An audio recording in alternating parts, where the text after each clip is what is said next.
get it if I want it. Gotta make to myself a promise. I won't quit, keep going till I got it. I won't give up till I'm on top. Yo, no, I ain't the type to give up. If I do something, man, I do it till I get what I want. I turn a business out of nothing into something I love. I got a poker face, but honestly, I'm not one to bluff. I flip a switch, never miss, man, I always stay up. Don't let them see you, bitch, always have a plan to stay tough. This life ahead of you ain't easy, it was built to be rough. But that's what makes a personality, is tragedy, bruh.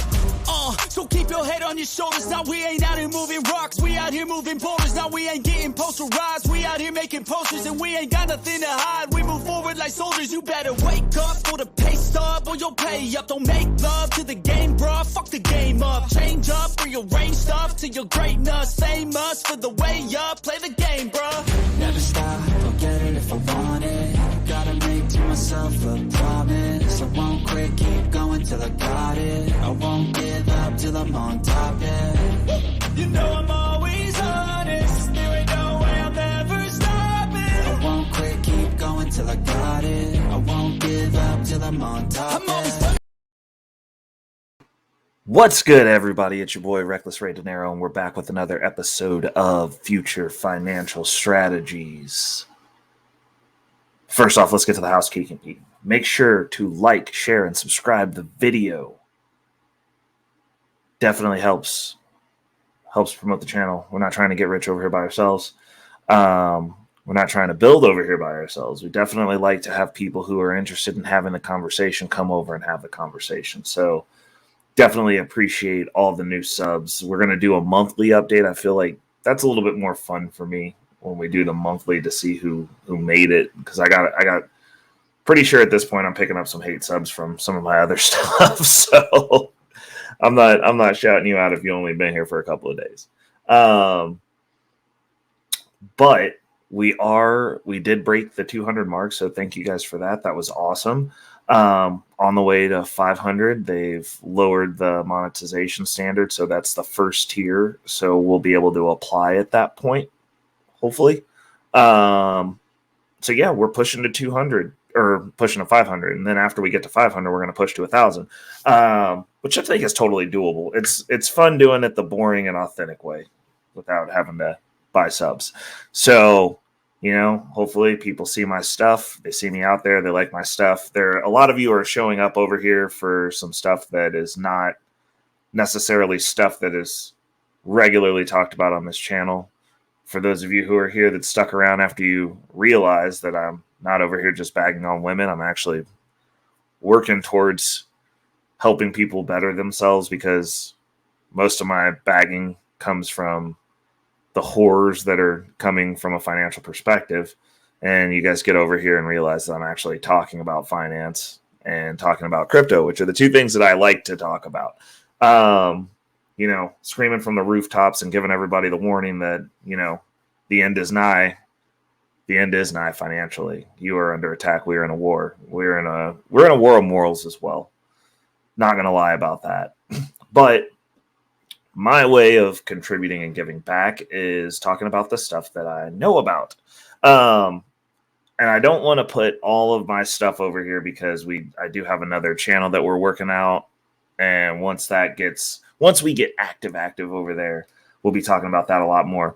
But for those who want to have some of those relationship conversations, or some of those other topics that you've seen me talk about, which honestly, if you're not organically here from my channel and you came from another channel, you saw me talk about relationship stuff. If you guys want to talk about that, we can definitely broach those conversations on Guns and Butter. Happy Thursday to everybody. It's almost Friday, Bag Fortification Friday. Tap in with us this evening. Guns and Butter is normally on somewhere in between 7:30 and I'd say 8:30 Central Standard Time PM. We go late into the night. Tomorrow will be a late episode. I will not be getting up early on Friday, so we're gonna broach some whole topics. I'm putting together some topics for that. By the time you see this, the thumbnail should be up already, so you'll know what the topics are. But yeah, we're gonna go into some stuff. We keep reeling that show, and it gets better every week. We're definitely gonna be making some moves over there as well. So tap in with me there. We're gonna get right into it, right into the topic, right into the meat. This is going to be a new section. Normally I have something on the screen, but I want to start doing a monthly update because I always tell you guys I do my finances every month. And, I figured it's time to start tracking that here as well. So I like to do, this is going to be a simple plus or minus. I'm not going to delve into the particulars of this, but I do want to give my updates after I do my assessment, because I do at the end of the month, every month, do a breakdown of my financial position. It helps keep me focused. It helps keep me motivated. It helps let me know where my money is going and how it's being utilized.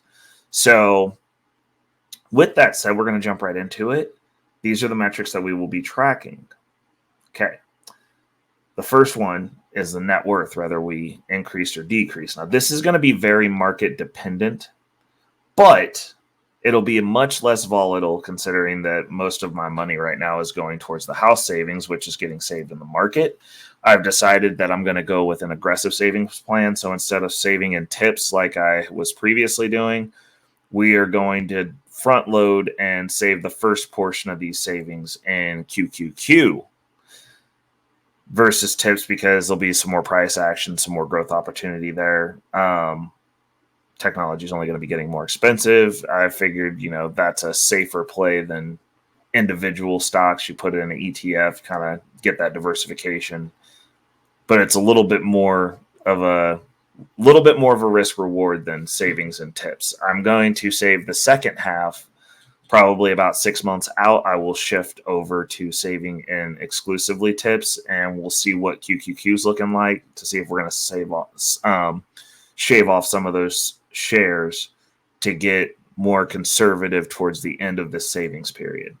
But with that said, so the net worth, the volatility on that should be coming down, considering the crypto space is basically going to be self-funding at this point for a little while. So it'll be a little bit into safe things. I'll probably just be buying Bitcoin or Ethereum most likely. I've got a couple of little positions left. I did close out another one of my bull run positions in a conversion to clean out one of my accounts, one of my centralized accounts. I'm going to have more on that on crypto portfolio updates. And then we're going to be positing an experiment. So we should have the results of that by next week. So these are the key metrics that we're going to be looking at. I'm looking at my net worth, whether it increased or decreased. I will be tracking my credit. Credit will begin to start fluctuating. We'll see what the swings are going to look like. And then the dividend incomes produced by my portfolios. That's the 401k and my personal brokerage account, which the personal brokerage account is actually spitting off a little bit of money already. So that's kind of nice. And then my DeFi or cryptocurrency income.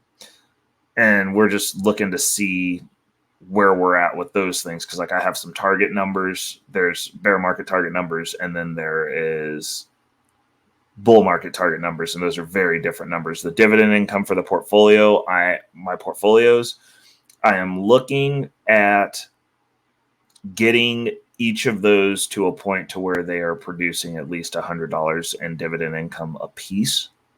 Not so 200 collectively is the target, which is cool. I'm it's going to be a slow roll now that all the money's converted over and I've shifted the portfolio around and I've got the stuff that I'm looking at. But with that said, we're ready to climb that mountain. What else do we got going on here? So let's get into the business. So first and foremost, we're going to start with the net worth. We increased the net worth from this month to last month, a total of $5,436.06. Cool. That's nice. Nice push. We'll see what it looks like next month. The credit score increased 4 points. We're over 800. Doesn't really matter because we're not actively utilizing it. And I'm consolidating the consumer debt out. I've got the last card that I'm getting ready to, I think I'm stretching that out 2 more payments. I'm trying to see how much of my income I'll have left, how much of my nest egg that I've saved up for the home already that I'll have left after doing this turtle consolidation. Because going into the next year, I do not want any outstanding debt that's not tied to an asset purchase. So all the consumer debt has to go away, and just about all of it's gone. I'm kind of dragging my feet on this last card because servicing that really isn't affecting me. After we get to the dividends, you'll understand why. But I'm trying to see if I can get to a point to where I'm not utilizing too much of the nest egg money, because I was going to take that lump sum, pay off the debt, because there wasn't that much, and then I'll take whatever's left, convert that over into the savings portfolio, and we'll keep it moving. But before I do that, I'm very apprehensive about dipping into assets. I don't like selling off assets to do anything. So we'll see how that goes. So we're kind of dragging on this last card. Now getting to the dividend income. So the dividend income that I had from my portfolios was a total of, for the month of June, was a total of $48. Whoop, not much. But funny story, that is basically, well, actually, it's not what it costs. It's more than what it costs to service the debt on the card that I'm paying down a little bit slow. So there's that. The cryptocurrency income was a total of, and this is just, basically dividends or staking rewards, or what it's like, accruing, stacking. It's not getting sold off for profit or anything. Was $97, which is cool because my goal during the bear market is $150.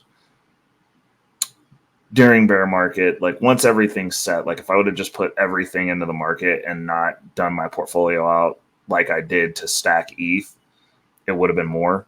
But we're where we're at. We're gonna just keep building on that.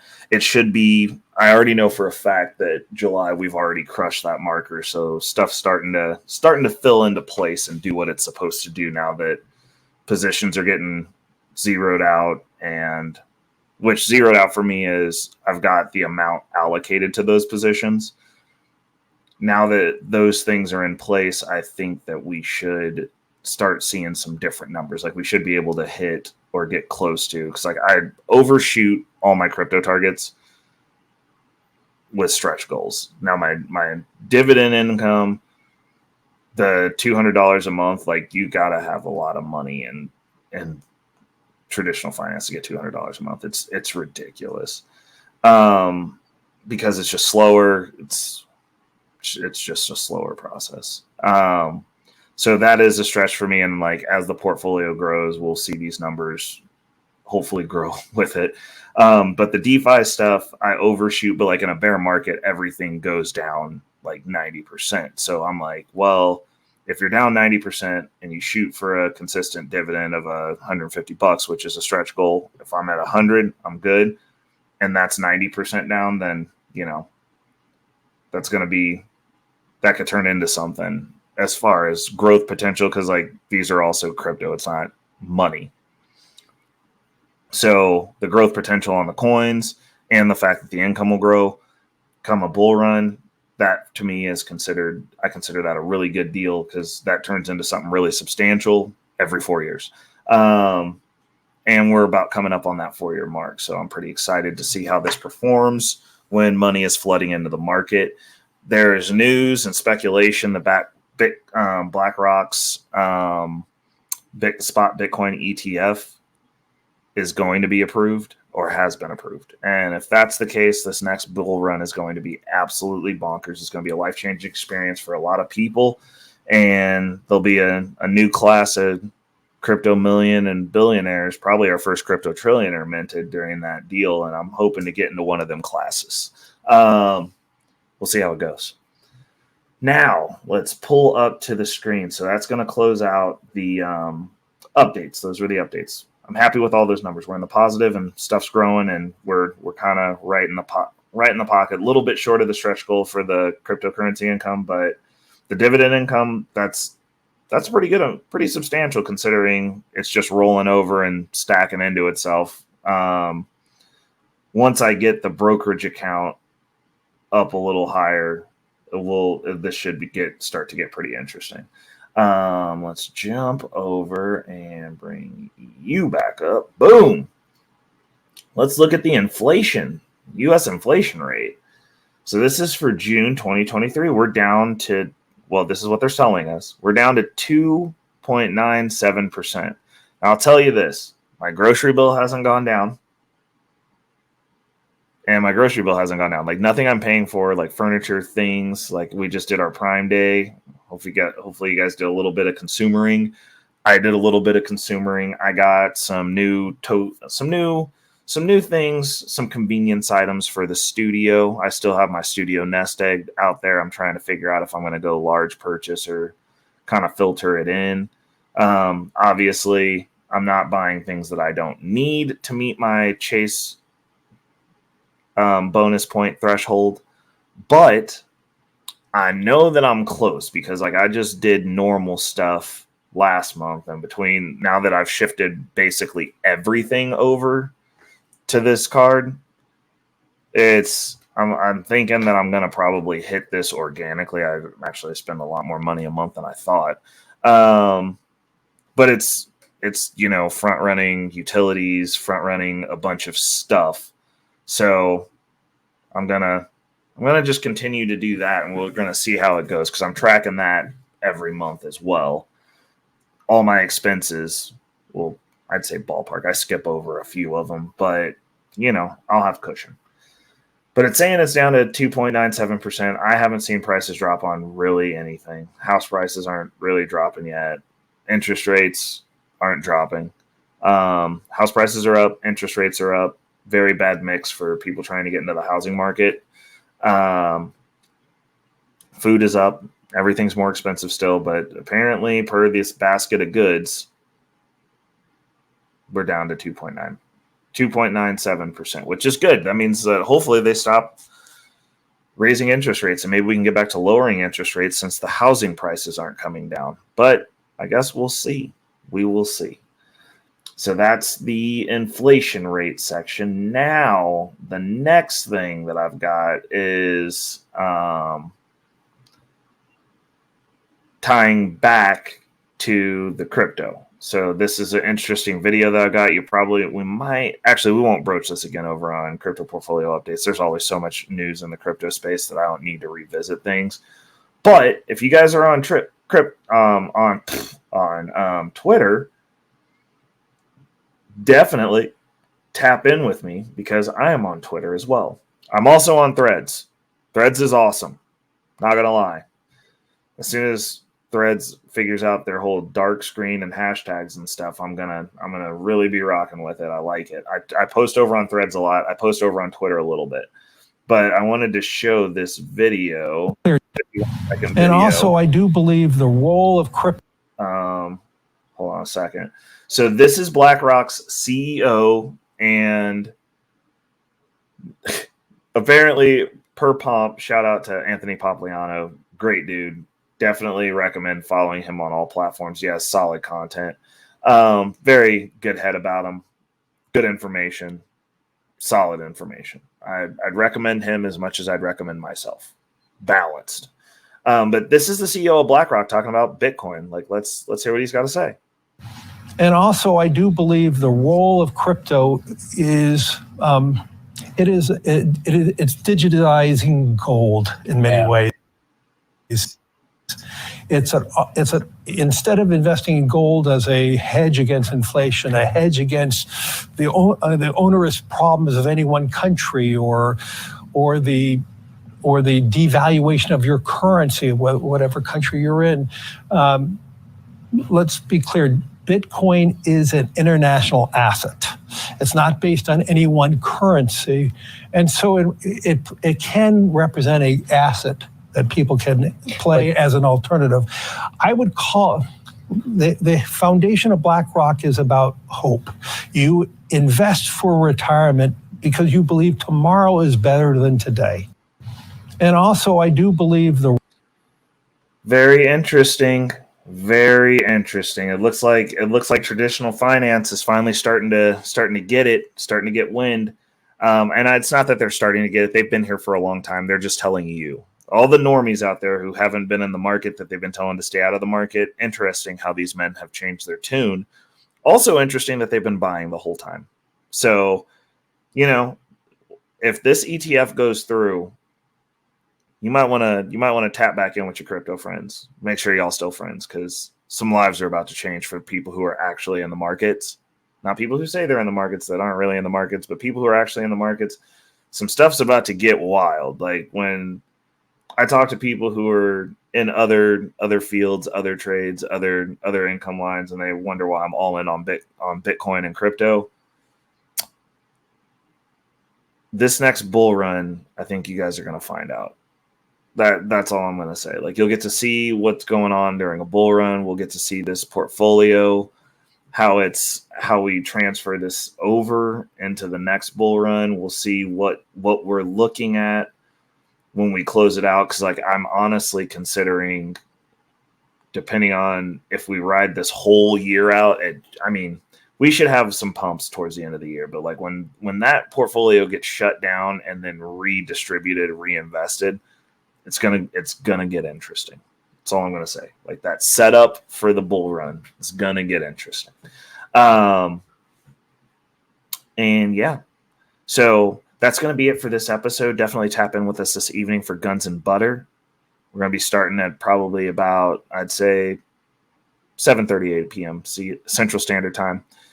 Gonna have some topics. If you are, as you're watching this, that thumbnail should be up and the topic should be listed. And if it's something that you're interested in, definitely tap in with us. We have fun. Even if you just want to be in the chat, we got people who type hard in the chat all night. We have an active chat. It's a fun chat. There's conversations going on in the chat. There's conversations going on in the panel. Panel's interacting with the chat. We have fun. It's a good show. We have fun. A lot of gems get dropped, though. It's definitely worth a rewatch. If you are not rewatching, if you're not watching the Guns and Butter clips, which are posted up as GNB clips, those have gems in them. Like, I go through and I mine them down into smaller segments. Now, those segments are going to be longer form as well, but it's not going to be 6-7 hours long, which is what the episodes are. Actually, I guess 6 hours is what we try to cap it out at. But then you don't have to watch a whole 6 hours. And sometimes we find some little nuggets in there that are very specific. As I get better at moderating the show and hosting the show, those clips will get better because I'll have definitive start and ends to topics. But for right now, it kind of is what it is. A little rough shot. We're learning, building the plane as it's flying, and, having a good time while we're doing it. So definitely tap in with us. Again, like, share, and subscribe. We're not trying to get rich by ourselves. And as we do, until we get our definitive ends of these shows out, I'm going to hit y'all with the current outro. So let's go. Let's go. Let's go. I pull up.